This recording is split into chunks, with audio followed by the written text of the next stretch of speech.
Elias Thorne sat strapped into the resonance chair, his pulse a jagged rhythm on the monitors. Project Isotope was meant to be the pinnacle of molecular restructuring, a way to phase matter for deep space travel. Instead, it became a lesson in the instability of the human soul. When the particle accelerator misfired, it didn't just bathe Elias in radiation, it tore the conceptual boundary between his consciousness and his physical makeup. The event. As the sirens wailed, Elias felt a sickening shift. It wasn't pain, it was a sudden, terrifying awareness of his own density. He could feel the trillion atoms that composed his skin, his bone, his breath. In a moment of blind panic, his mind tugged. He reached out and stripped carbon from the air, forcing it into his own cellular lattice.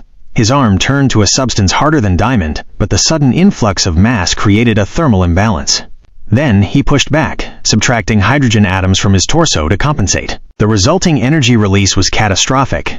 By stripping away mass at a subatomic level, Elias had inadvertently triggered a localized cold fusion detonation. The lab disappeared in a flash of blinding white light, the shockwave leveling the reinforced concrete walls. The theory of quantum elasticity. When the smoke cleared, Elias remained. He stood in the center of a blackened crater, his body flickering like a corrupted video file. He had survived an explosion that should have vaporized his DNA.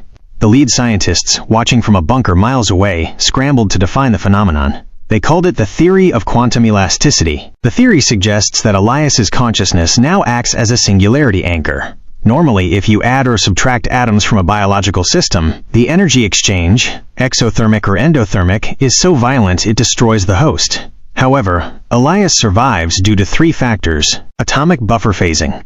When he adds atoms, he doesn't just stack them. He vibrates his existing matter at a frequency that allows the new atoms to occupy the empty space within his own electron clouds.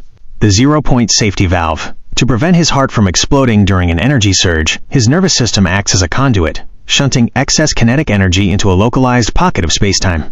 The explosion isn't him dying, it's his body venting the trash energy of the transition. Molecular memory. Because his mind is the blueprint, his body treats its original state as a magnetic north.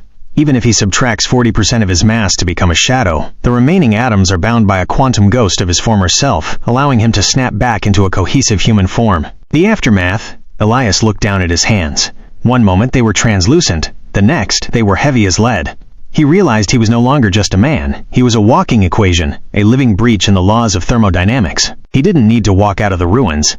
He simply subtracted the atoms that made him solid, and drifted through the wreckage like a gust of wind, searching for a place where the world couldn't feel the weight of his existence.